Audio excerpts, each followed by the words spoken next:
Ya estamos aquí en el otro estudio. Muy buenos días, muy buenas tardes, muy buenas noches, depende del horario que nos esté viendo en este Versus. Si está aquí en vivo, déjenos sus comentarios y deje también su me gusta en esta transmisión porque arrancamos con un Versus más. Muchas gracias a Lina Duarte por estar aquí, a Meme Yamel también, a Dani Barragán, que ya estamos listas con todo este análisis de si Morena podrá honrar su promesa y este decálogo que ayer deja la presidenta Claudia Sheinbaum con no mentir, no robar y no traicionar. Entonces son los máximos que tienen dentro de Morena. El día de ayer se da esta lectura en el Consejo Nacional del Partido y es parte de lo que vamos a estar analizando en este lunes 5 de mayo. Son las 11 de la mañana con 4 minutos. Deje su me gusta y arrancamos contigo, Alina, a la izquierda de este espacio. Así es que cuéntanos, ¿qué piensas de todo lo que sucedió el día de ayer en este consejo y la carta que envía la presidenta Claudia Sheinbaum, en donde hace mucho énfasis a regresar a los orígenes, que es regresar a con lo que arranca este movimiento, y además hace énfasis en esto que también tú has estado mencionando a lo largo de estos programas, que es un partido y que es un partido movimiento, ¿no? Entonces, ¿cuáles son tus impresiones, tu análisis que haces a este documento que se lee el día de ayer? Bueno, el día de ayer, para quienes no estuvieron al tanto, se desarrolló el sexto Consejo Nacional ¿Qué cosa? No lo vi. Ese no lo vi. Hablar de asuntos personales. Cada quien cuenta lo que ese no lo vi. Yo vi otra cosa, pero ese no. Ese no. Y no estaba sintonizando. Estaba muy pendiente, no me estaba avisando el cambio de canal. Estaba ya descansando el domingo. Qué bien por ti, amigo. Felicidades. Tan contenta. Con razón. El sexto Congreso Nacional de Morena. Y yo creo que ayer, primero, participaron todos los congresistas del partido, vinieron de todo el país y también del exterior. Estuvimos reunidos, vinieron, aproveché para ver a aquellos que vienen también. Recordemos, Morena tiene representación en el exterior. Vinieron gente de Arizona, gente de Texas, vinieron de varios estados que habitan en Estados Unidos y estuvieron presentes en esto que, bueno, ya también sorpresas no había muchas, ¿no? Estaban hablando del nepotismo y también de los privilegios que se tienen o que se buscan erradicar más bien dentro del partido, económicamente hablando. Y es interesante porque recordarán que México, a diferencia de otros partidos o incluso en otros países, quien preside generalmente el partido antes era el presidente de la República. Eso ocurrió en el PRI, era formalmente un partido de Estado y eso ocurre también en muchos partidos en el mundo, no solamente ocurrió en la historia de México. Sin embargo, a la llegada del presidente Andrés Manuel López Obrador, lo que hicieron fue separar el partido político con el gobierno. Entonces, lo que hizo la presidenta Claudia Sheinbaum fue nuevamente seguir con esa lógica en el Congreso del día de ayer. Ella, desde que llegó y asumió la presidencia, pidió licencia. Sin embargo, como una militante más, decide mandar esta carta que, recordemos, ya había anunciado que iba a mandar en la mañanera y que en ese momento dijo vamos a mantener los temas los temas de Morena, fuera de la mañanera, fuera de este espacio. Entonces se esperó, tampoco había que esperar bastante, ya estaba a la vuelta de la esquina este congreso. Y pues lo que manda es básicamente primero un recuento sobre la historia del partido. ¿Por qué es importante hacer un recuento? Porque recordemos que fueron estos vicios a los que se señala en esta carta los que llevaron a la desaparición propiamente del PRD. El PRD también, la presidenta Claudia Sheinbaum estuvo como parte de las fundadoras del PRD, también lo estuvo, el expresidente Andrés Manuel López Obrador, y a raíz de este Pacto por México, que pues lo que hace es generar una serie de reformas estructurales y generar una alianza para desmantelar el sindicalismo, a los sectores organizados, a la izquierda de este país y entregar recursos naturales, en el caso de la reforma energética, en el caso de la reforma laboral, pues igual también acabar con esos derechos laborales. En el caso de la reforma educativa, que era también otro tipo de reforma laboral, hacer concesiones a organizaciones como la OCDE, el Banco Mundial, etcétera, etcétera. Entonces, hace un recuento de cómo es que hubo una necesidad histórica de emprender una nueva lucha a través de la generación de una nueva organización y posteriormente de una asociación política, ¿no? Ella dice, se tomó esa decisión histórica. Ella, recordemos, también cuando cuando ella señala esta parte de tuvimos que brigadear casa por casa, hay fotos de ella brigadeando casa por casa para constituir lo que hoy es Morena. Entonces pone todo este este recuento del recuerdo de lo que fue Morena en ese momento y manda una serie de, pues un decálogo que yo creo que tampoco es nuevo, ¿no? Ya hemos oído hablar en el valor de la unidad, pues un poco ha sido esta necesidad de consolidar un frente amplio que se ha ido constituyendo cada vez con mayor amplitud durante estos últimos, y con todas las observaciones y críticas del mundo, hemos visto que ha funcionado esa unidad en torno a lo que ha dicho la presidenta del partido, la presidenta Claudia Sheinbaum, el presidente Andrés Manuel, que es un proyecto de nación, en donde no se claudica en el proyecto y se abre, ¿no?, ese frente amplio a la unidad. Y ahí me gustaría retomar cuando dice algo así como veamos, ¿no?, lo que está pasando incluso en otros países en donde pues no necesariamente existe esta unidad y existe la división. Luego dice la honestidad, la humildad, la sencillez, ¿no? Y ahí tira una que otra pedrada a los aviones o helicópteros privados, la ropa de marca, tratar mal a las personas, andar con guardaespaldas y un séquito de camionetas para ir de un lado a otro o comer en restaurantes caros. Dice Morena es humildad. Hay cosas aquí que pareciera que no se tienen que nombrar, pero lamentablemente pues no hay lugares comunes o no hay un sentido común muchas veces de lo que se debería o no se debería hacer. Habla del amor al pueblo, ir en contra de la discriminación, el racismo, el clasismo, el machismo. Ahí nuevamente habla de que los legisladores no deben de andar en congresos internacionales ni andar en primera clase, que no se permite el amiguismo, el influyentismo, el nepotismo, no a un partido de Estado. Y bueno, yo digo, creo que hay mucho que analizar en esta primera participación. Me gustaría quedarme ahí en ese quinto punto. Dice no a un partido de Estado. Ya el gobierno cumple sus tareas para la transformación del país y el partido cumple las suyas.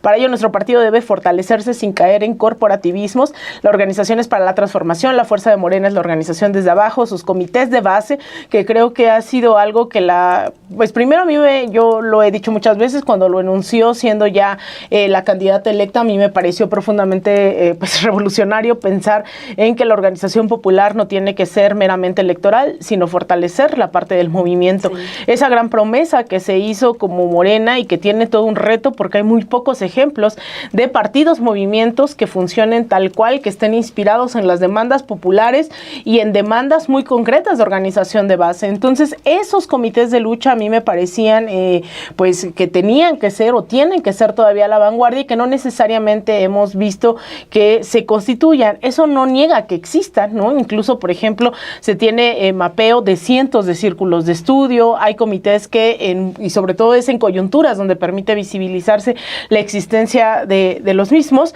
Sí existen, sí tienen una organización activa, pero más bien aquí creo es, al no ser un partido de Estado como lo dicta la presidenta, es cómo esos comités de base nutren esas demandas, hacen valer también este decálogo y cómo se orienta hacia un partido fuerte, popular, realmente desde la base, porque lo que vemos también, pues ya son muchos dirigentes que no necesariamente incluso se han creado en los últimos años, ¿no? Sino que pues vienen ya los históricos y que fueron de base también en su momento, muchísimos de ellos, pero es cómo se renueva constantemente ese partido a través de sus comités.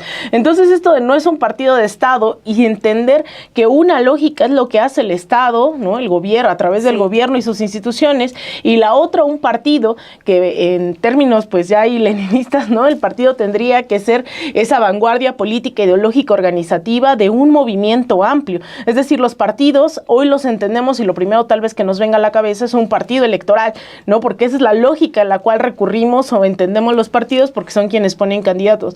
Pero un partido en sentido amplio tendría que ser ese movimiento que esté aglutinando un programa de lucha, demandas muy concretas y que en última instancia participe en elecciones a través de esos cuadros, a través de esas demandas, de esas masas, de esas bases, y eso es creo que lo que hay que fortalecer, ¿no? O sea, pero le dice, dedícate a lo tuyo, ¿no? O sea, no te necesito, dedícate a lo tuyo. Dice, sus comités de base, su contacto permanente con el pueblo, como lo sabemos hacer, casa por casa, entregando también ahí el periódico Regeneración. Entonces, el que separe eso, a mí me parece, pues, maravilloso, porque también es algo que muchas veces se nubla, ¿no? Producto también de la herencia, ¿no? Del priismo, que todavía hay, pues, muchos entendimientos del quehacer político después de, o sea, desde la revolución se fue desmantelando después esta idea de qué hace el pueblo, qué le toca al pueblo. Entonces, el decir no es un partido de Estado, yo lo reivindicaría totalmente. El decir el partido tiene que ser esa vanguardia política ideológica que vaya construyendo el sentido común, que vaya construyendo los comités, que vaya construyendo una agenda totalmente de base, porque yo creo que hoy el gobierno está tocando casa por casa, me consta, ¿no? Que está a través de los médicos, a través de las becas, a través, o sea, hay un montón de programas, pero el sentido político, ideológico, tendría que ser la tarea también de un partido. Y bueno, ahí viene también un punto específicamente también después sobre el Instituto de Formación Política que pues iría ligado directamente a esto. Es que creo que cada uno de estos puntos van ligados, ¿no? Uno con otro, o sea, todo al final refiere regresar a las bases, regresar a escuchar a la gente, regresar a ver qué es lo que está pasando con el pueblo. Entonces, algo que me llama mucho la atención es también justamente cómo se enmarcan estos temas, ¿no? Del nepotismo, del influyentismo, del derroche y el lujo. Y lo decías ahorita muy bien, Alina, no es que el decálogo sea nuevo, no sorprende porque en realidad ya son hechos que se han estado pidiendo, situaciones que se ha pedido que se eliminen de las prácticas de cada uno de los militantes de Morena. En ese sentido, ¿cómo está también o cómo ves la relación con la sociedad y los militantes meme? Porque hemos visto casos como el desaforo de Cuauhtémoc Blanco, hemos visto la promoción de Andrea Chávez, hemos visto distintas polémicas que llevan incluso a la presidenta a que envíe este documento, ¿no? A hacer un jalón de orejas para que en realidad se accionen otra vez y regresen a este punto importante. Entonces, ¿en dónde ves esta relación con la sociedad y el gobierno? Yo lo que quisiera iniciar recordando es que, bien lo dice Lina, no es nuevo, no es novedoso. Lo que me preocupa es que tenemos que estar haciendo recordatorios. Sí. Eso es lo que me preocupa. ¿Cuántos recordatorios vamos a tener que estar haciendo? Cada mes. Cada mes, cada 6 meses, cada consejo. O sea, cada cuánto hay que hacer un recordatorio para que entonces Morena se acuerde que estos son los principios con los que nació. Esa creo que es la preocupación inicial. Porque, por supuesto que podemos entender que en nombre de la unidad hubiera perfiles, que en nombre de una contienda político-electoral hubiera perfiles que evidentemente no la conocieran, ¿no? Yo me preguntaría si Adrián Rubalcaba tiene conocimiento de los estatutos de Morena, si Ricardo Monreal se acuerda fielmente de todos ellos, si Pedro Ace sabe con certeza que él no es dinero por dinero. O sea, sí me encantaría saber qué es lo que cada uno de estos personajes tiene en mente o piensa, o siquiera si los conoce, porque la experiencia que tenemos es que cuando estamos en una coyuntura electoral, político-electoral, pues entran perfiles de todo tipo, color, sabor. ¿Por qué? Porque estás en una guerra, ¿no? Es una guerra electoral, todo suma. Pero al momento de, ok, todo suma, creo que cuando estamos hablando de Morena, se tiene que entender que sí, pero bajo estos criterios. Y si no estás dispuesto a pegarte a esos criterios, entonces no sumes, porque en verdad vas a restar. Es un partido movimiento que se ha ido construyendo con y por la gente. No estamos diciendo que esté mal que una persona con dinero, pensemos en una Altagracia, se sume a Morena. No, ni siquiera no está en Morena y está con el gobierno, pero suponiendo que en algún caso ya diga yo quiero estar con Morena, no estamos diciendo que esté mal. Es una niña que viene de familia de dinero, es empresaria, ella también, o sea, no estamos diciendo que esté mal. Lo que estamos diciendo es que busquen a través del partido hacer estos cotos de poder, hacer estas células para conseguir poder por poder, para conseguir dinero por dinero. Para, en vez de hacer por y para la gente las cosas, la hagan por y para ellos, el famoso charolazo incluso. Eso es lo que estamos hablando, que está mal.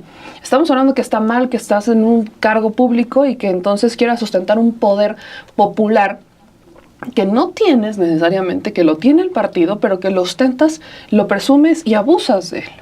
Estamos diciendo que está mal que mientras estás en el servicio público, seas diputado, senador, regidor, alcalde, gobernador, lo que sea, quieras sacar un despliegue de escoltas sin sentido. Y un despliegue de protección sin sentido que no tiene la gente común, que no tiene la gente ni siquiera en su casa. Yo apelo todavía a esa máxima de Andrés Manuel de a mí me cuida la gente. Por supuesto que él tenía una ayudantía, por supuesto que había seguridad en ciertos eventos multitudinarios. Estás hablando del presidente de la República. Pasa lo mismo con la presidenta. Hay que cuidar no solamente no es la persona, es la investidura del cargo que representan. Eso lo podemos entender todas y todas. Pero hemos visto derroches como los viajes en helicóptero sin sentido.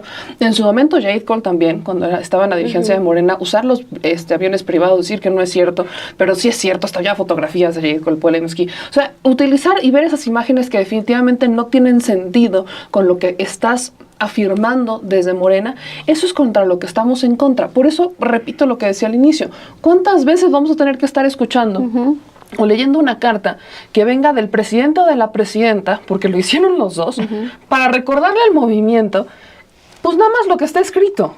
O sea, lo que ya está escrito, lo que ellos saben que ya, ahora sí que lo que firmaron, que está con lo que estaban de acuerdo. Me parece que eso es cuando la presidenta habla de separar el Estado, o sea, que no se vuelva esto un partido de Estado, no solamente habla por las constantes comparaciones de Morena es el nuevo PRI, sino que también está hablando de esa separación necesaria de yo no les tengo que estar recordando lo que ya les dije cuando me salí. Porque aparte este sería el segundo recordatorio que hace la presidenta. El primero es cuando se sale, no es cierto, el tercero. El primero es cuando gana, que todavía estaba con Morena, era ya presidenta electa. El segundo, cuando ya se separa, o sea, cuando ya va a asumir el poder y solicita esta, pues llamémosle licencia, ¿no?, de su militancia del partido para ser presidenta de la República, que es a la que hace referencia en esta misma carta, y la tercera es esta.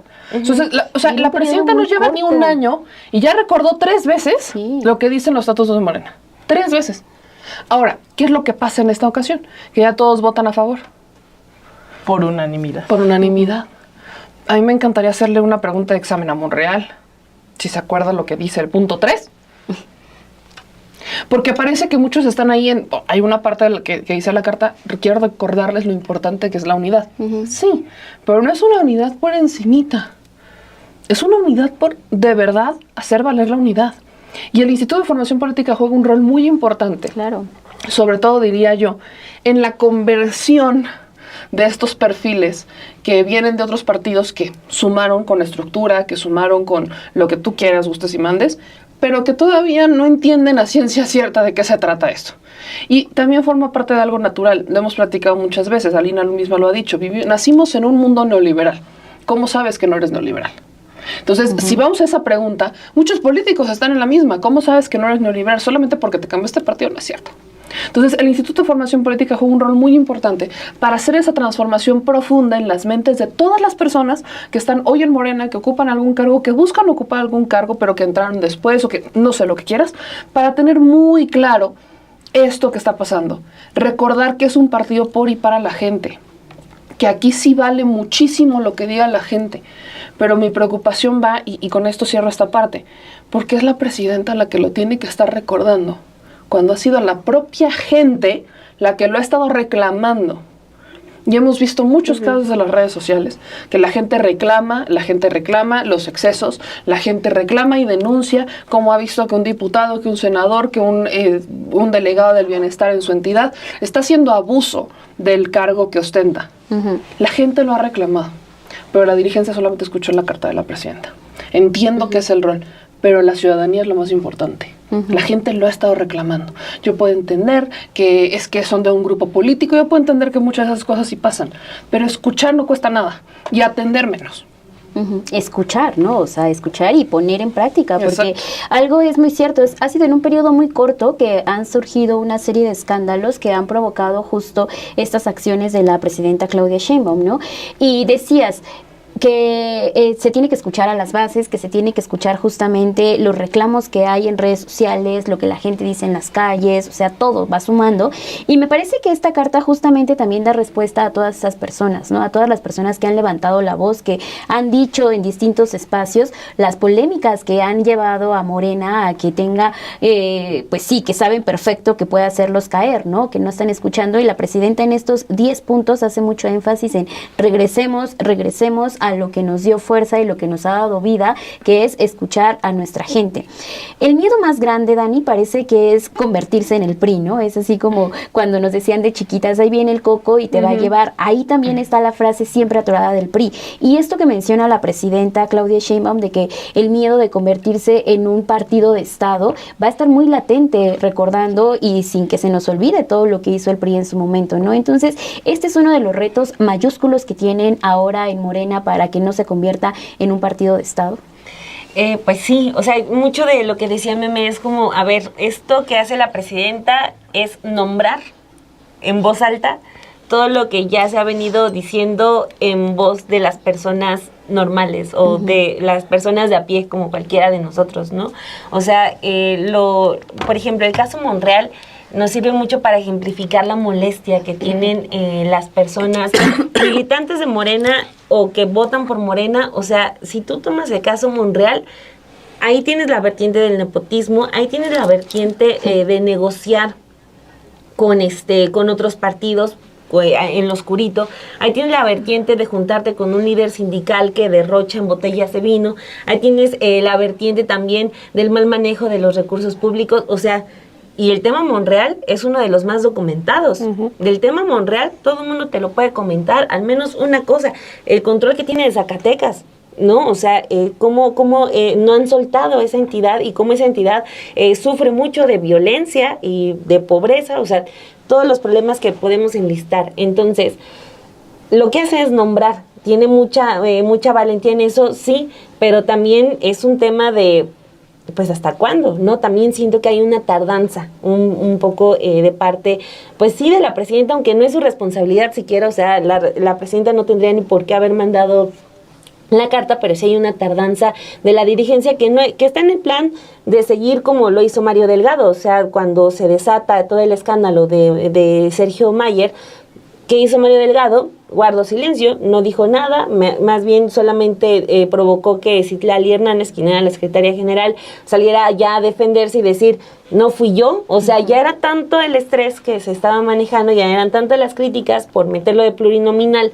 que tiene que salir Citlali Hernández a decir, pues fue Mario Delgado, que Mario Delgado dé una respuesta. No hablan los medios, cosa de él, pero él tiene que dar una respuesta, no lo hizo jamás, ¿no? Entonces, Luisa María Alcalde creo que también está en ese punto de hacer del silencio su manera de manejarse al frente de la presidencia de Morena. Sí está en los mítines, sí comparte sus fotografías, una cuestión que yo he criticado mucho aquí, que le rinde mucho culto a la personalidad y a su imagen, pero o sea, más allá de rendir y de rendir cuentas y de hacer frente a los cuestionamientos, eso lo hemos visto muy poco. Entonces, pues sí, hay mucha tardanza en estos señalamientos cuando tenemos ejemplos de sobra. Y otro punto que también señalaba Meme, que es no solamente son los que documentamos en la alta esfera, o sea, a nivel municipal y a nivel estatal también hay mucho de eso. Lo de la ropa de marca, lo de los lujos, se da mucho a nivel estatal, o sea, de funcionarios que nada más te llegan y te dicen, es que yo soy de Morena y se acabó. O sea, de verdad, eso es un tema que puede ir creciendo,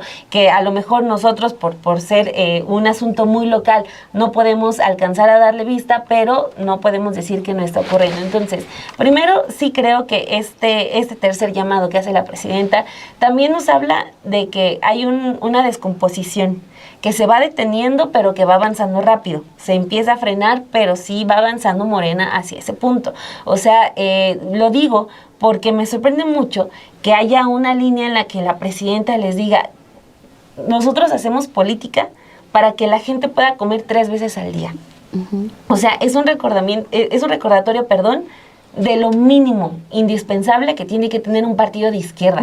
O sea, estos somos, ella dice, lucharemos hasta el último día de nuestras vidas porque las y los mexicanos puedan comer 3 veces al día comida saludable, puedan tener acceso a la educación, a la salud, al vestido y a la vivienda.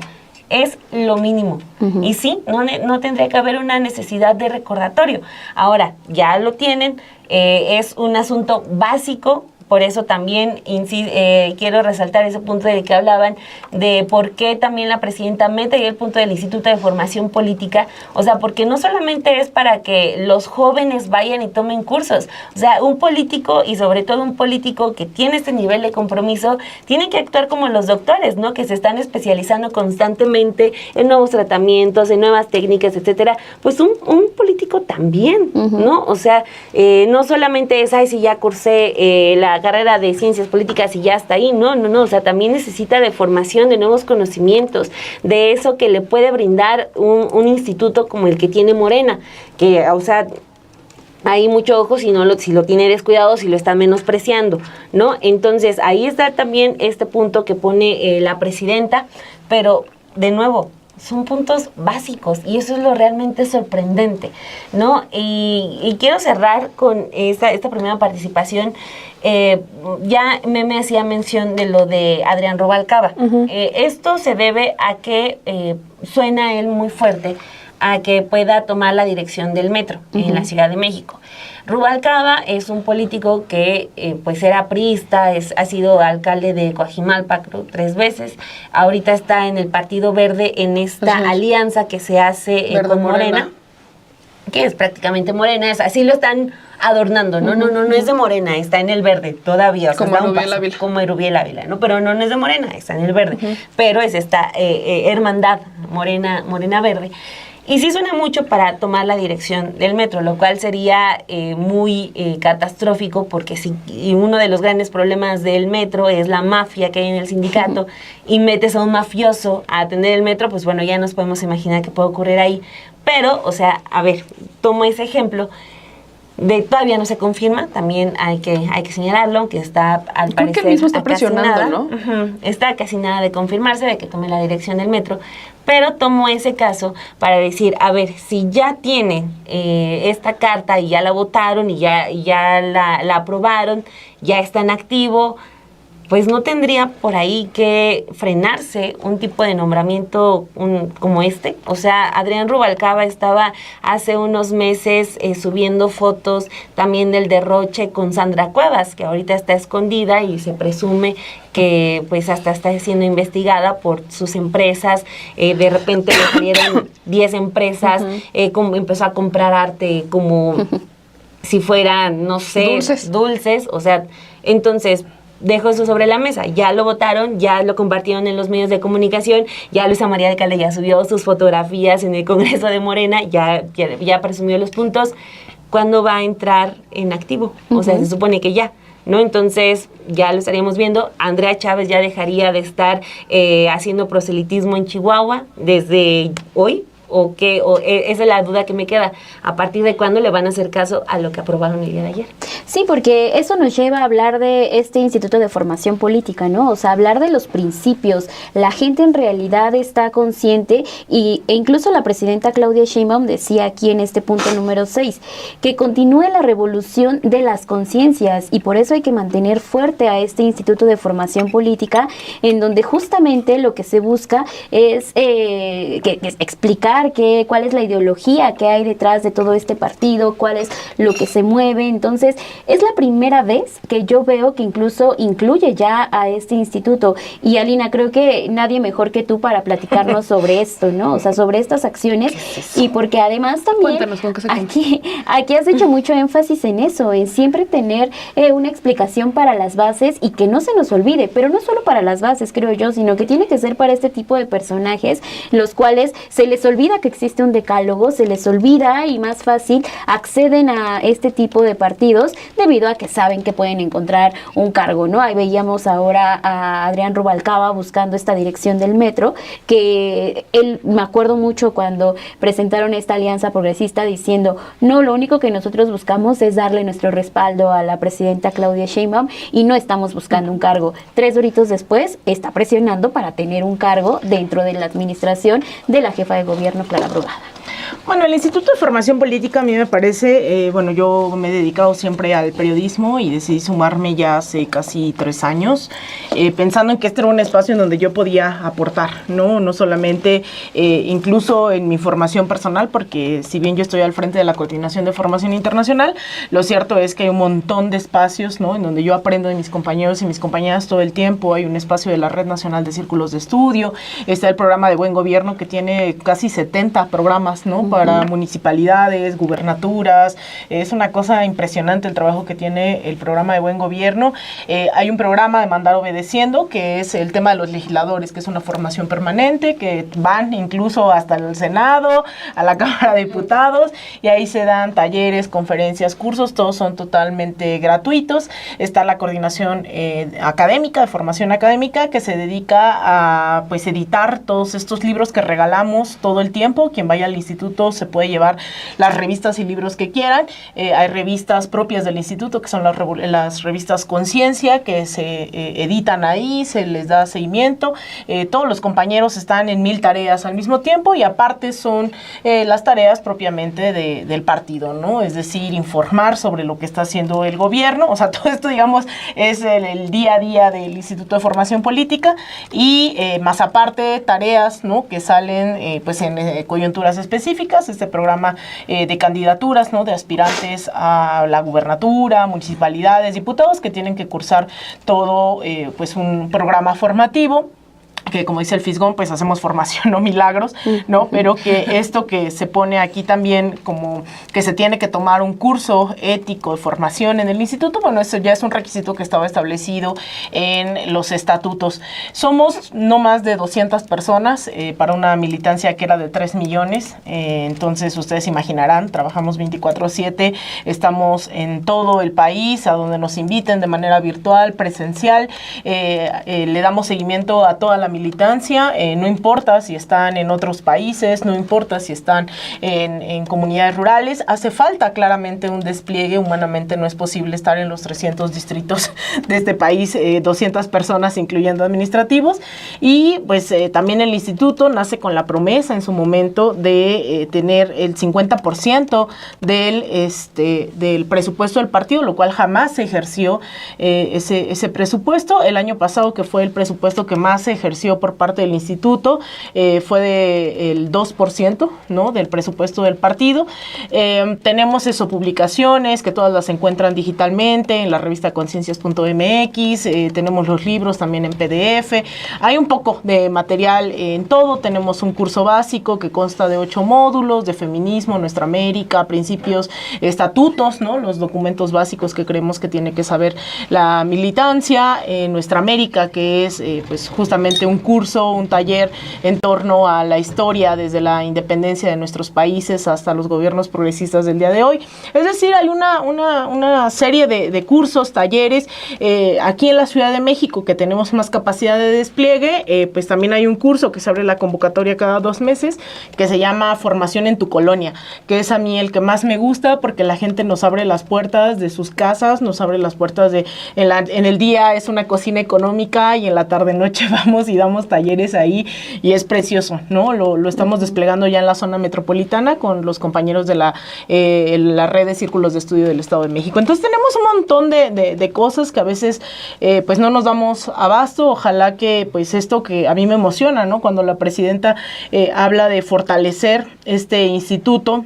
Dice: mantengan fuerte y sólido el Instituto de Formación Política, que consolide el humanismo mexicano como nuestro pensamiento y que continúe con la revolución de las conciencias. Sugiero que se den lecturas básicas, las cuales tenemos un montón de libros, revistas, publicaciones, además del periódico Regeneración, documentales, el cual por cierto estoy haciendo uno, y otros instrumentos a todos los militantes de nuestro movimiento. Todos y todas deben conocer la historia de México. Hay un curso sobre las 3 transformaciones previas, la historia de formación de Morena, que también hay un curso, los principios de nuestro movimiento, los logros del periodo periodo del presidente López Obrador, los principales proyectos y logros de nuestro gobierno. Entonces, pues es un esfuerzo, ¿no? Bastante, pues creo que todavía pequeño para lo que se requiere, y más ahora que se está pensando en llegar a 10 millones de militantes, ¿no? Eso es un reto histórico, es un esfuerzo en el cual pues ha sido Rafael Barajas el Fisgón quien está ahí con un cargo honorario, porque él no cobra un solo peso estando al frente del instituto. Veo que dicen hay quienes dicen que se está enriqueciendo, bueno, no sé de dónde, porque del partido el Fisgón nunca ha cobrado un solo peso, y está nuestro consejo interno que se reúne, ¿no? Y marcan algunas orientaciones, donde está Armando Bartra, Paco Ignacio Taibo, Héctor Díaz Polanco, Blanca Montoya, están un montón de personas. En su momento estuvo Enrique Dussel también en este consejo interno, y se van marcando, ¿no?, las líneas de acuerdo a las necesidades del partido y del movimiento. Entonces, pues eso, yo la verdad me emociona bastante pensar que se puede fortalecer un instituto que hoy es muy diminuto para las necesidades que se requieren, para el seguimiento que se requiere, ¿no? De por sí ya una es la tarea de la militancia, otra de los gobiernos locales, estatales. Entonces, pues lo que hoy requiere el partido, el movimiento y el gobierno, pues no es un instituto de menos de 200 personas, más, y creo que la aspiración ni siquiera es que administrativamente, porque eso también hay que decirlo, hay un montón de voluntarios en el instituto que sacan todas las tareas también adelante, ¿no? Sacamos el proyecto de nación, estuvimos haciendo 300 asambleas todos los fines de semana durante casi 3 meses, en donde llegaron miles de personas. Es un proyecto que tomó de base también la presidenta Claudia Sheinbaum para después presentar su Plan Nacional de Desarrollo. Fue muy interesante esa experiencia. Estuvimos acompañando un montón de momentos de este instituto, y obviamente pues también causa un montón de recelos, ¿no? Porque creo que en ese momento en donde el instituto pues se encarga de una manera totalmente ética de brindar las constancias, de cerciorarse que los candidatos tomen los cursos y esos, pues ahí, bajo esta lógica neoliberal, pues a quien no le parece que se tenga que hacer cursos de formación. Entonces, pues también hay reticencias, ¿no?, dentro del mismo partido, el movimiento, que ven esto más como un obstáculo que como una vía de transformación de las realidades. Y lo que yo digo es que, pues eso, ¿no?, que cada vez haya también no solo más voluntarios. Estamos ahora todos los martes y jueves, por ejemplo, haciendo un curso de voluntarios de mexicanos en el exterior. Están 30 personas de todo Estados Unidos que quieren dar los talleres del instituto de manera voluntaria, tomando estos cursos a las 7 de la noche. Entonces, muy emocionante esta tarea. Insisto, creo que sigue siendo muy pequeño como para llamarse nacional. Sale al quite cuando se refiere, pero que se tenga una noción concreta de las capacidades de eso, ¿no?, de un instituto que está tratando de aportar a esa transformación, pero que ojalá desde su nacimiento, que es cuando estaba Jade Kolpolevsky, ojalá se le hubiese asignado ese presupuesto a la importancia de la formación, la transformación. Entonces, pues eso nunca ocurrió en el instituto. Entonces, pues ojalá que con esta fortaleza pues pueda llegar, y sobre todo con un reclamo justo, ¿no?, en varios de los estados de la República. Porque además también este fortalecimiento que se le da es justo, ¿no?, para tratar de hacer conciencia de lo que es Morena y hacia dónde se dirige, ¿no? O sea, que los principios nunca se olviden, y estar recordándoselo a las personas que ya militan y a las personas que también se interesan por este partido y por lo que desde aquí se profesa.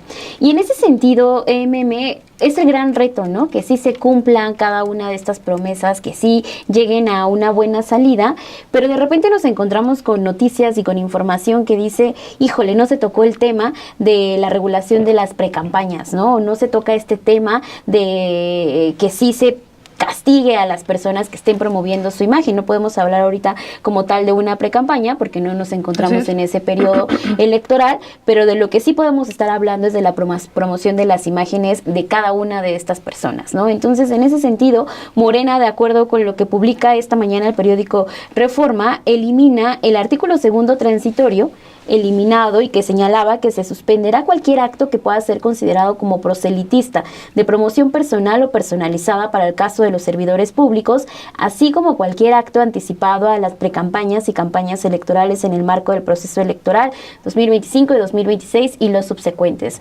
Esto nos lleva a pensar entonces, ya se leyó ayer el decálogo y hoy están ejerciendo otra acción muy distinta a lo que dijeron que sí se iba a cumplir. No sé qué tan distinta sea, voy a explicar por qué. Cuando estás hablando de promoción de lo que pueden o no hacer los servidores públicos, tienes que ser extremadamente específico, porque si no limitas lo que pueden o no hacer.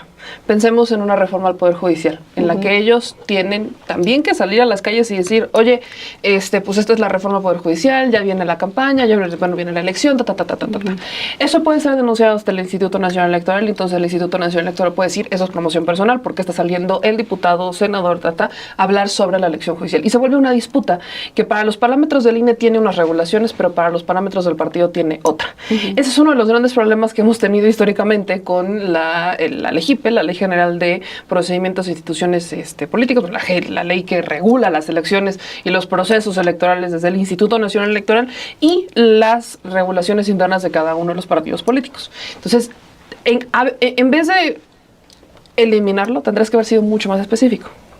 Porque hay algo que también es cierto. La presidenta, cuando inicia, cuando se separa y manda esta primera carta a la que hace referencia en esta segunda, ella le pide a las diputadas y a los senadores que salgan a las calles, que no sean legisladores de escritorio. Y al pedírselos, ella les está pidiendo que salgan a sus territorios a hablar sobre lo que están haciendo. Si ellos, quitando la contienda electoral, si ellos salen y los denuncian, se contempla como promoción personal, porque están saliendo a las calles a tocar puertas, a decir qué es lo que están haciendo.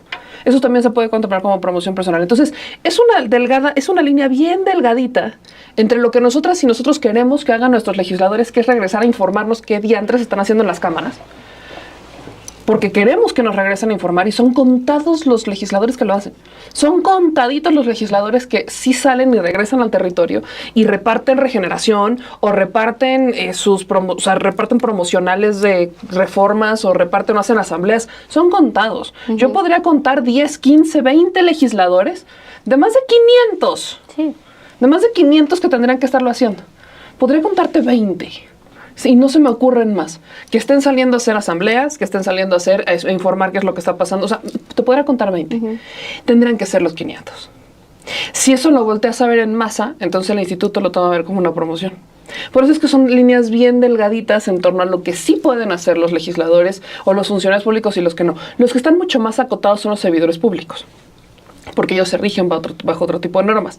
El servidor público sí tiene una obligación y tiene una justificación de regresar, del por qué estar ahí, por qué vas a informar respecto a un programa, sobre todo si son los delegados del bienestar, ¿no? Pensemos que ellos son los que más están en el terreno, porque son los que van y están detrás de los censos, etcétera, etcétera. Entonces, ellos sí se rigen bajo una norma distinta, que no se toma como promoción personal, o cuando hacen promoción personal es mucho más claro cuando hacen promoción personal. Pero cuando estás hablando de personas legisladoras o legisladores, la línea es muy delgada. Entonces, ahí lo que tendría que haber hecho Morena es acotar bajo qué criterios lo tendrían que hacer. Porque las reglas de precampaña son claras. Cuando hablas de precampaña es porque ya hay una campaña. Si no hay una campaña, entonces no hay precampaña. Pero lo que hay es una promoción. ¿Bajo qué criterios vamos a regular la promoción que no sea inequitativo para todos? La realidad también es muy cierta. Muchos de los que se quejan de la promoción personal de uno son los que también están haciendo promoción personal. Entonces, aquí el tema es que la promoción personal justamente se tiene que regular y tiene que ser muy clara la manera en la que se va a jugar desde el partido político. Pensemos justamente en el caso de Andrea Chávez, Ciudad Juárez. Uno de los contrincantes internos es el alcalde de Juárez. El alcalde de Juárez tiene tapizada Juárez con espectaculares, pero es alcalde. Entonces, eso no se toma como promoción personal, o sí se toma como promoción personal, porque es alcalde. Ahí es en donde entra él. Lo hicieron los dos. Lo hicieron exactamente los dos. Que no lo hace menos grave. Exacto, no lo hace menos grave. Lo hicieron los dos. No, pero además, ¿dónde va a estar el criterio para decir esto estuvo bien y esto estuvo mal? Si le sumas todos estos principios de Morena, claro, entonces está bien o está mal, exacto, viendo solamente a ver, Andrea Chávez. ¿de dónde sale el dinero? Pero vuelvo al punto. O sea, como Andrea Chávez estuvo a Cecilia Guadiana. Y Cecilia Guadiana estaba en Juárez. Y lo de Cecilia Guadiana a mí me parecía muy grave, porque Cecilia Guadiana se presume que los recursos habían venido de su pareja, que es el delegado del bienestar, hijo de un gobernador. Eso a mí me parece 10 veces más grave. Porque estás hablando de recursos que habrían salido de un delegado del bienestar en Coahuila, que es hijo del gobernador de Tamaulipas. O sea, eso ya no entiendo. ¿Es nepotismo? ¿No es nepotismo? ¿Cómo funciona? Ahí es donde veo que los criterios, por eso que pareciera que se aplica a rajatabla a uno, pero a otro no. Es grave para todos lados, porque no hay reglas internas que definan hasta dónde sí, hasta dónde no. La regla aquí es no ser ostentoso, no ser, o sea, no abusar. Esa es la regla, no abusar. Pero estamos en una guerra y estamos en una contienda. Y las contiendas son todo el tiempo. Por eso vuelvo y decía el ejemplo de Andrea Chávez. En Juárez está tapizado. Empieza a haber tapices del alcalde de Juárez, de Cruz Pérez Cuellar. Pero entonces eso ya no es promoción personal porque lo está haciendo una revista. O sea, es lo mismo. Esas reglas deberían de estar claras. No existen. A mí hay algo que me parece todavía más preocupante, que tampoco se ha mencionado. Una candidata al Poder Judicial en este momento es alcaldesa. Y es esposa de un senador, por Morena. Y me parece delicadísimo que en los parámetros de lo que tendría que estar haciendo Morena no están volteando a ver a Cintia Guadalupe Teniente Mendoza, la esposa de Manuel Reyes, actualmente alcaldesa de Villagrán, que en este momento es candidata a magistrada. O sea, ella acaba de llegar a Villagrán, no lleva ni un año en Villagrán, porque acaba de ganar en 2024. Está como alcaldesa en funciones del municipio en Villagrán, en Guanajuato. Y además es candidata a magistrada de circuito en materia laboral por el 10º Circuito Judicial en Guanajuato. Que alguien me explique qué va a pasar con el municipio de Villagrán, yo quisiera saber. Eso es lo que Morena le tendría que estar preocupando en este momento. ¿Qué va a pasar con Villagrán, que es un municipio que ellos gobiernan, cuya alcaldesa está en una plena contienda electoral en este momento para pasar de estar del Poder Ejecutivo, en un cargo ejecutivo como alcaldesa, a ser integrante del Poder Judicial? Y cuyo esposo es Manuel Reyes. Dejemos a un lado ya la vinculación a la luz del mundo, que pareciera secundaria, que está en la lista. Eso es lo que me parece preocupante, porque eso no es promoción personal, pero eso está ocurriendo. No, pero es Y lo peor del caso también es que ni siquiera está en contra de las reglas, porque los únicos que estaban acotados para poder o impedidos a poder participar eran los que fueran funcionarios públicos o los que estuvieran en algún cargo ejecutivo estatal. A los municipales me los dejaron fuera. O sea, Entonces, en la convocatoria de... en las reglas del Poder Judicial, solamente los que están impedidos a participar hasta dentro de 2 años o 3 años son los que tengan un cargo de Poder Ejecutivo nacional, o sea, la presidenta o presidente de la República, y los cargos estatales, no municipales. Entonces, lo peor del caso es que este fue uno que se nos coló épicamente. Es alcaldesa en funciones. En este momento, ella aparece como alcaldesa en funciones. Yo no la he visto hacer campaña como candidata al Poder Judicial, pero está en las listas para ser candidata al Poder Judicial, lo dice el propio INE. Yo tuve que ir a rectificar la información, dije, no vaya a ser que nos estemos pasando. No, sí. El INE la tiene como candidata a magistrada de circuito. Ahí sí Morena tendría que haber puesto cartas en el asunto. Sí. Esta es una prohibición clara y explícita. Como por ejemplo, lo de la ley en contra del nepotismo, que se va hasta el 2030, que Morena dice la aplicamos a partir del 2024. Claro, pero ¿cuántos no se van a colar al Partido Verde para entonces ser candidatos? O sea, hay muchos huecos que quedan por no ser específicos. Y esos huecos son los que Morena tendría que estar acotando. Pareciera que a veces pecamos de exagerados con las cosas que están pasando, pero no. Para establecer reglas claras por contiendas y ejercicios que depuren a la política, ¿qué es lo que necesitamos? Reglas muy claritas. Decir, por reglas internas del partido, toda persona que quiera ser aspirante a un cargo, tiene que estar con la gente. Es decir, o se salen a repartir el Regeneración, o se van a hablar se van a organizar asambleas respecto a este tema. O sea, empiezan a hacer lo que se tiene que hacer, que es promover el debate desde abajo. Perfecto. Todo aquel que quiera ser candidato. Pensemos en una Erubiel Ávila tocando puertas, a ver si le dan ganas de ser candidato después de cómo lo reciban en el Estado de México, ¿no? Pensemos en un Yunes, ir a tocando puertas, pensando en que, ¿me explico? En Veracruz, ¿no? Sí. O todas las personas que están vinculadas a ellos. No sé, se me están ocurriendo varias ideas. Pensemos que Morena diga, ningún recurso de ningún privado puede entrar a hacerle promoción a ninguna persona. No se permite, porque aunque eso está un poco regulado, hay vacíos que están, por ejemplo, para las y los legisladores. Entonces, decir, ningún privado puede dar recursos públicos ni a través de terceros, ni a través de gestionados, no sé, son cosas que se me están ocurriendo que podrían acotar mucho más. El decir, no se permite que a través de estas revistas estén poniendo en espectaculares a tal o cual funcionario sin importar cuál sea su cargo, porque sabemos que es una promoción personal. O sea, decir que son reglas claras y esperarse los tiempos de las contiendas para decir, muy bien, ahora sí, hagan lo que quieran bajo estos criterios, bajo estas reglas. Ningún alcalde o alcaldesa en funciones puede dejar su cargo para irse a buscar otro, sin importar si está regulado o no regulado. O sea, son 3 años. O sea, son cosas que a muchos de nosotros nos hacen mucho sentido, pero que no están pasando. Entonces, creo que lejos de ver 1 o 2 ejemplos, son varios los que tenemos sobre la mesa. A ver, yo quiero poner ahí algo a discusión, que es, o sea, ¿realmente se necesita una regla o se necesita un congreso de Morena para decirle, Andrea Chávez, no pongas tu cara en ambulancias y no negocies con empresarios para que te paguen esas ambulancias? O no, oye, Cruz Pérez Cuellar, por favor, no pongas, no pagues por esas revistas falsas que te ponen en portada, que te ponen en un espectacular. O sea, porque estamos hablando entonces de que estos políticos de Morena que están haciendo estas prácticas, pues de plano están en un nivel muy bajo, ¿no? O sea, de que necesiten estar obligados por ley para no hacer algo que por sentido común alguien que milita en un partido de izquierda no tendría que hacer. Las reglas deberían de estar claras, sí deben de estar claras, porque pese a todas las contiendas y pese a todo lo que podamos suponer, son políticos. O sea, son entonces, políticos y a lo que voy encuentran un hueco y ahí me meto. Por supuesto que siempre lo van a encontrar. Y por eso lo decía, no solamente es el caso de Andrea Chávez. O sea, porque entonces volteas a ver lo que está pasando con el actual alcalde y entonces el actual alcalde sí podría hacerlo, pero ella por ser senadora no. Entonces por eso es una regla que aplique para todos. Para todos. Si eres alcalde tienes una responsabilidad, no puedes hacer esto. Si eres senador, senadora, no puedes hacer esto. Porque justamente eso es lo que pasa. Buscan estos huecos, van por estas vías y se filtra. Y entonces es una contienda por ver quién va a llegar. Pero no es quién va a llegar por quién va a llegar. Para eso está la gente. Necesitas que estén con la gente. Necesitas saber que la gente trae el pulso de decir, este es bueno porque hace esto, esto, esto y esto y esto y esto. Pero volvemos a las viejas prácticas. Lo viejo no se ha terminado de morir y lo nuevo no ha terminado ni siquiera de nacer.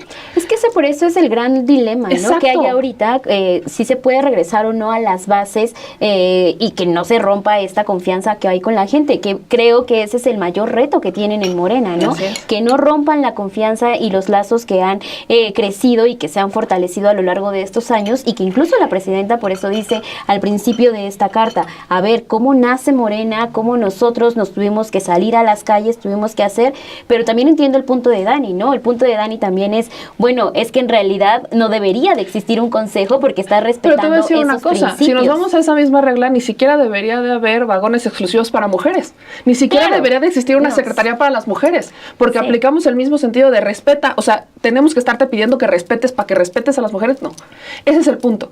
Estamos en una situación en donde, pues sí, necesitamos esas reglas.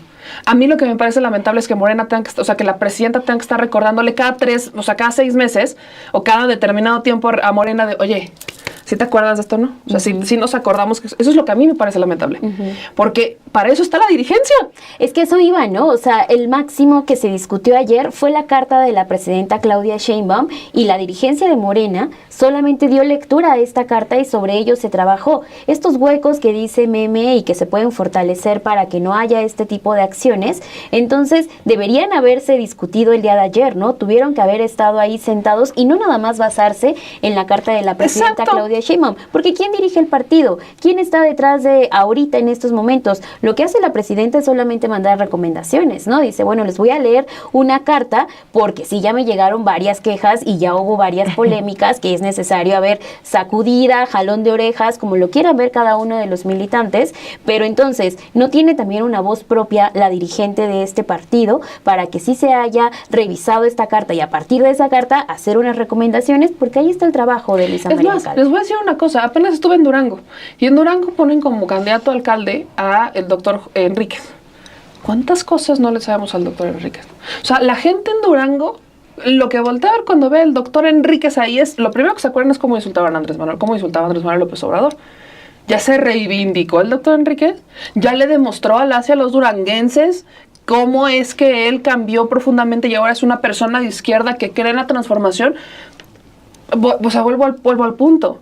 Yo entiendo que por las contiendas, por el pragmatismo, pero estás en una línea bien delgada entre o ser fiel a tus ideales de izquierda, demostrar que puedes hacer una política distinta, así como el presidente demostró que se puede hacer una política económica distinta, así como demostró que sí existe un estado de bienestar y que lo estamos construyendo, tienes que demostrar que existe una manera de hacer política distinta. No disimular lo que siempre se ha hecho y disfrazarlo con otros tintes, que eso es lo que ha pasado. Entonces, por eso yo decía desde el principio, ¿cuántas cartas vamos a necesitar más? Porque lo mismo que pasó ahorita pasó con Andrés Manuel. Solo cuando el presidente decía, entonces la dirigencia, sí, vamos a atender estos temas. Si el presidente no se pronunciaba, entonces la dirigencia, Bueno, hoy estamos en el mismo camino. La presidenta lo dijo cuando entró, ustedes se tienen que ir por un lado y yo me tengo que ir por otro, porque nunca vamos a transformar a conciencia la política si nos vamos todos juntos con pegado. Nunca va a pasar, porque la gente necesita voltear y decir, ¿sabes qué? Si hay un partido político en el que yo puedo confiar. ¿Morena es de verdad esa opción? Eso es lo que tienen que demostrar todos los días. Híjole, o sea, es que creo que el futuro no es el mejor para Morena, porque si entonces estamos contando con que los políticos que orillaron esta tercera carta de la presidenta son los políticos que están buscando cualquier espacio en la ley que les permita seguir haciendo de las suyas, aunque no comulguen sus acciones con lo que debe ser un partido de izquierda, pues no va a haber carta que sea suficiente, no va a haber llamado que sea suficiente para poder tener en un buen carril a este partido movimiento que es Morena. Entonces, o sea, aunque por sentido común, que es lo que yo decía, una senadora no puede llevar con inversión privada de quién sabe quién, porque todavía no se conocen esos datos, ambulancias con su rostro a ofrecer servicios de salud. O sea, por sentido común, insisto, debería, pues si hay un faltante, pues me pongo a trabajar con ese faltante, lo denuncio, tal como Andrea Chávez lo sabe hacer perfectamente, ¿no? Pero decidió dar ese paso adelante, denunciar, por ejemplo, lo de Cruz Pérez Cuéllar. Andrea porque lo subió Latinos, porque además ella tiene mucha exposición por las cosas que hace, por cómo habla, por cómo se refiere, o sea, los ojos están puestos sobre ella sí o sí. Pero ¿por qué no empezó a denunciar, por ejemplo, como lo ha hecho con lo de María Eugenia Campos, todo lo que está haciendo Cruz Pérez Cuéllar? ¿No? O sea, de eso se sabe hasta que ya empezaron a salir de que es que Cruz Pérez Cuéllar también lo está haciendo. Que también eso se ha tomado de que es que si el otro lo está haciendo es permiso para mí. Por eso estoy diciendo, nada se justifica. No, y es que todo parte de esa campaña que la verdad fue de locura, que fue la elección de candidato presidencial. O sea, y es un párrafo que tiene la presidenta acá, que prácticamente está describiendo lo que fue ese proceso interno. Dice, por definición, las y los coordinadores de la transformación en los estados no tienen permitido el uso de anuncios espectaculares, no está permitida la promoción de servicios privados, las campañas de odio en contra de otros participantes en las encuestas y evidentemente el uso de recursos públicos. O sea, está describiendo casi el proceso interno del 2023, ¿no? En donde se elige a candidato presidencial en Morena.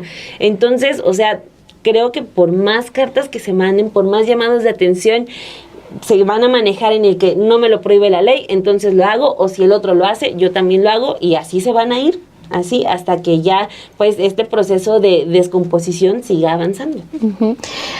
Es muy interesante esto que estábamos poniendo sobre la mesa, pero ¿qué creen? Se nos está acabando el tiempo. Participados. Yo nada más quisiera ahí agregar un poco, porque entonces veo en el chat así de, bueno, entonces no vivimos con leyes y eso. Yo no sé si estoy de acuerdo con el grado de descomposición, ¿no? Morena no es un partido socialista que busque erradicar la propiedad privada, ¿no? O sea, es un partido progresista que está buscando ir a las raíces de la desigualdad, con la participación privada, con la participación cada vez más regulada del Estado dentro de la vida pública. Sin embargo, no hay consensos, ¿no? O sea, la noción de un partido movimiento es esta misma noción de que es un frente amplio que por excelencia hay una divergencia ideológica que yo creo que incluso las que estamos aquí en la mesa, cuando pienso esto, ¿no? Que ustedes decían, si es o no es un partido de izquierda, es que yo no sé si hay la misma noción de que es ser de izquierda, ¿no? Cuando dice la presidenta, hay que construir esa idea y fortalecer el humanismo mexicano. Bueno, hoy un gran debate que se está dando es qué es el humanismo mexicano, cómo se construye, con qué se coma, qué experiencias recoge, y y con qué nos quedamos, ¿no? En el instituto hemos llegado a la conclusión de que el humanismo mexicano tiene un sentido profundamente antineoliberal, porque en la praxis se ha desarrollado así, ¿no? Yo recuerdo que en este mismo programa alguna vez tuvimos un intercambio sobre si Morena era o no antineoliberal. Bueno, hay un montón de cosas que nos hacen ir en retroceso a lo que conocíamos, hay otras tantas que no, y eso tiene que ver con una disputa de fondo del proyecto que se quiere construir y qué herramientas se tienen. Los proyectos no se decretan como de izquierda o de derecha de la noche a la mañana. Hay una disputa a lo interno y a lo externo que nos permiten entender, y que es lo que ponemos aquí sobre la mesa todos los lunes, de hacia dónde se tienen herramientas para avanzar, ¿no? Es decir, yo quisiera que hubiese pues expropiaciones, que se le quitaran las concesiones a un montón de mineras, radio y televisión y demás, pero lo cierto es que en este momento en donde Donald Trump está atacando y la economía tal y cual, pues ha habido un cierre de filas con ciertos sectores empresariales que impedirían avanzar en esa agenda como una prioridad. Sin embargo, hay otros rubros, ¿no? En la Constitución de la soberanía energética, alimentaria, donde sí se está haciendo un gran trabajo. Entonces, ahí es donde digo, Morena, hoy como lo tenemos, ha dado esto.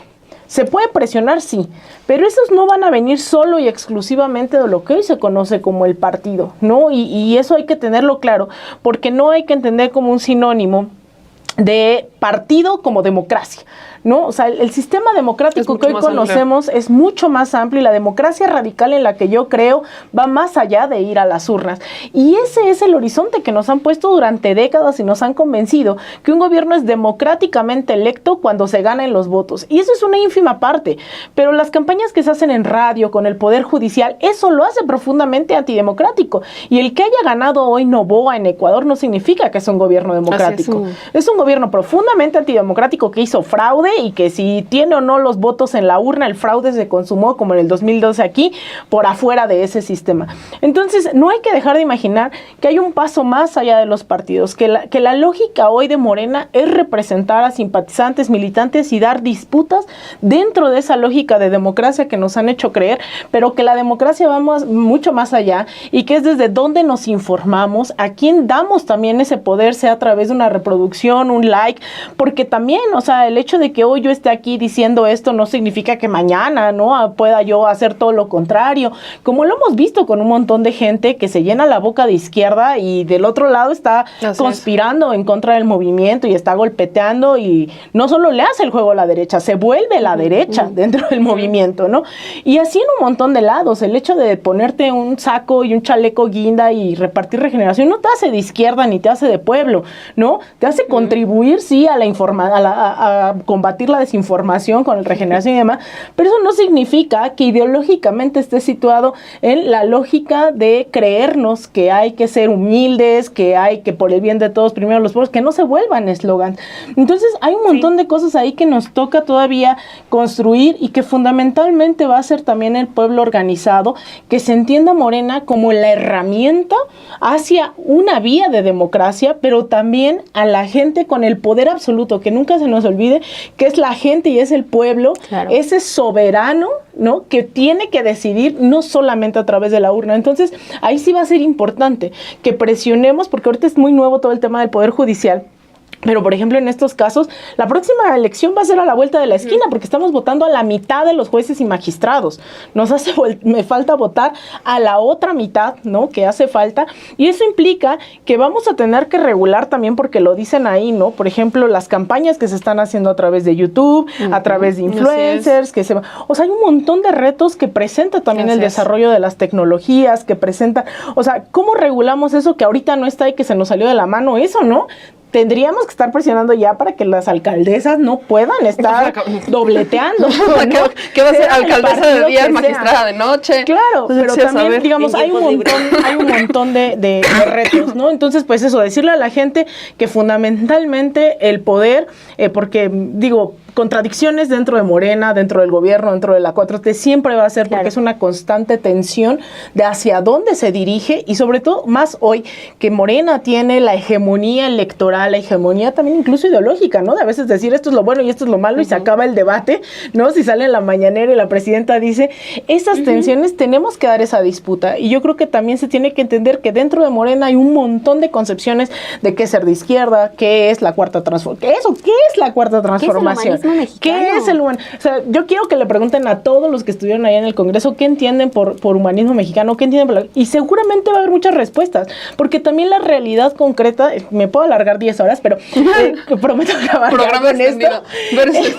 Pero, por ejemplo, la 4T, hay un montón de 4Ts. La 4T no es ni de chiste lo mismo en Sonora que lo mismo en Chiapas. No es para nada lo mismo en Yucatán que en Iztapalapa, que en Xochimilco, es decir, es cómo disputamos desde lo local la noción de izquierda y el horizonte y la transformación que queremos, porque tampoco la 4T se tiene que mirar igual para todos. No, por supuesto. La 4T tiene que transformar hacia un mejor, hacia un buen vivir, que además todos los gobiernos de izquierda le han puesto un nombre diferente. En México hoy es el humanismo mexicano, pero en su momento, en el caso de Ecuador era el buen vivir, el summa causae. En el caso de Francia Márquez era vivir sabroso, ¿no? O sea, esa noción de vivir bien para las masas, para las mayorías, pues es algo que está permanentemente en disputa, y es fundamentalmente el pueblo quien decidirá si se organiza, si se moviliza, si hace un sindicato, si toma la universidad, si toma Televisa, si toma lo que sea. Ahí es en donde se decide pues lo que van a decir los libros de historia. Yo solo agregaría eso porque ya sé que ya nos vamos. Perrita nos está viendo con cara de ¿yo? Como cuando antes nos cortaba. Nada más estoy así. Con la nariz. En algún momento fue la nariz. Pero, o sea, sí, pero aquí va.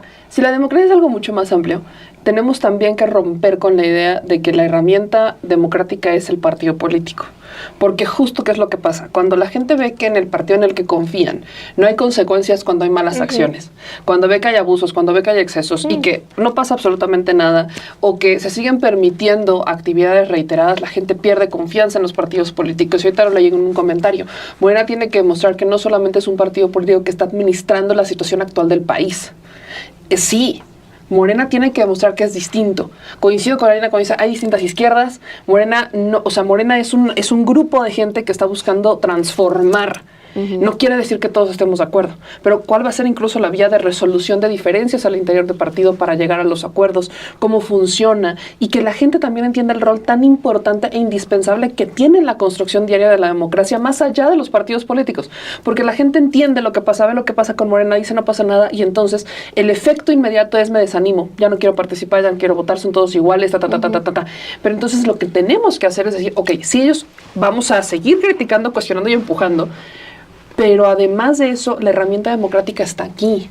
Existen las consultas populares, que son una herramienta democrática que teníamos, pero que no era regulada, que se regula con Andrés Manuel y se está regulando todavía. El presupuesto participativo, que nadie acude ni a votar ni a proponer nada. ¿Cómo? O sea, me parece importantísimo. Es un presupuesto que tú votas para saber en qué lo vas a gastar. Esas herramientas tenemos que fomentar a la gente y decir, aquí están. Hay mucha gente que incluso hoy con el Poder Judicial dice, está muy complicado, yo no quiero votar. No, espérame. Sí está complicado, sí, es muy complicado. Y el referéndum para votar a los que no sirven. Exacto, pero está muy complicado, sí está muy complicado. Pero si no hacemos de estas herramientas, que es la elección, una de nuestras, porque la elección popular es una herramienta democrática, además de los partidos políticos, si de la elección popular nosotros no hacemos nuestra chamba de buscar, de ir incluso en contra del Instituto Nacional Electoral, entonces no estamos nosotros tampoco siendo congruentes. Sí. O sea, queremos un cambio, pero a la primera, cuarta, quinta dificultad, ya decimos, ya no quiero participar, que lo hagan los demás. No, espérame. Nosotros tenemos que hacer esta parte, tenemos que hacer nuestra chamba. Y ahí creo que los medios de transformación, los medios de comunicación, los digitales, creo que hemos hecho una chamba, cada uno desde su trinchera, para fomentar eso de sí está complicado, el INE sí se pasó, pero no por eso quiere decir que no tienes que participar, no por eso quiere decir que no vas a salir a votar. Entonces, sí, hay mucho que cuestionar, hay mucho que criticar a Morena, pero también hay mucho que cuestionar y criticar a la sociedad. Y de ahí también nosotros tenemos que hacer otra transformación, porque también hay algo muy cierto. Hoy por hoy hay muchas personas que son parte de estructuras electorales que no se mueven si no hay lana. Y es bien lamentable, porque esa es una cosa que ya la gente se maleó, y es cómo erradicas eso, cómo lo cambias. Porque es gente que no está afiliada a partidos políticos, pero que te mueven a la gente en sus colonias o en los mercados. Es gente que dice, yo no me muevo si no voto. Y si no hay lana. Sí, y si no les das dinero, más bien te obstaculizan y no mueven a nadie. O sea, no sale a votar nadie de su colonia. porque dijeron, no hay lana. O sea, se volvió también un negocio social de muchas personas, un proceso electoral, y eso es bien distinto. Dani, ¿quieres agregar algo? Sí, a lo que yo me refería con lo de que sí veo un proceso de descomposición en el partido es, o sea, yo entiendo y comulgo con todo lo que comentó Alina de esta parte, y me ha quedado muy claro de cada que te escucho comentarlo, de cómo la participación democrática no solamente es ir a votar un día y se acabó y ya.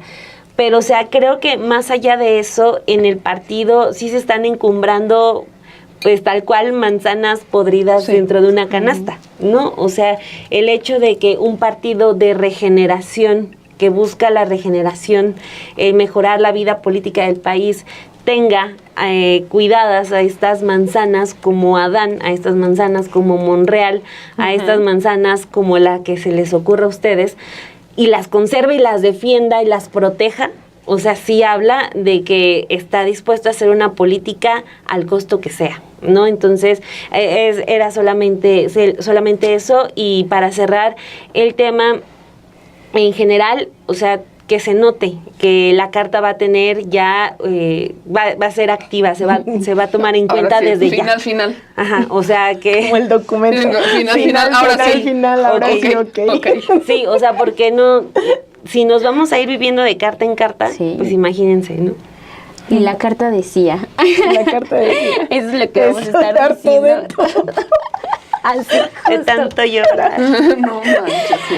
Pues si nos quedamos con esta última parte, estuvo muy interesante, oigan, creo que valió la pena que nos pasamos de la hora que tenemos destinada para este programa de Versus. Muchas gracias a todos ustedes, a todas los que se conectaron este lunes 5 de mayo. Son las 12:12 aquí en la Ciudad de México. Más al ratito ya van a poder encontrar el programa aparte ahí en nuestro canal de Sin embargo al aire, para que lo comparta con toda la gente a la que más confianza le tenga, y también deje su me gusta y sus comentarios, que aquí estamos muy activas. Ahora les vi muy activas aquí. Vámonos por el Taco Bowl. ¿Por qué? ¿Viste el Taco Bowl de Trump? Ay, no. Sí. No. Compartí una foto con su Taco Bowl. Yo ni sabía que era el Taco Bowl. Yo tampoco sabía que es un Taco Bowl. Ahora te lo enseñamos. Pero bueno, muchísimas Unas gracias. enchiladas. Mejor, de mole. 5 de mayo. Ay, sí, Mira el qué Taco rico. Bowl. Tengo No, un yo soy antojo de fan de mole. Enchiladas de suizas. mole. Enchiladas de mole. Esas son Enmoladas. Bueno, enmoladas. Probada la poblana. Enchiladas de mole. Yo también dije enchiladas de ¿Verdad? mole. No, enmoladas. Dos enchiladas de Sí, mole. por dos favor. ensaladas. Con Se las van a dar cebollita. distintas. Sí. Vámonos ya, porque parece que tenemos hambre. Muchísimas gracias por haberse quedado aquí con nosotras. Gracias, Alina, gracias, Meme, gracias, Dani. Gracias, pero sobre Perla. todo, Gracias, muchas gracias Perla. a todos ustedes por estar aquí en esta transmisión. Nos vemos el próximo lunes, pero también mañana en Café y Noticias. Bye. Chao.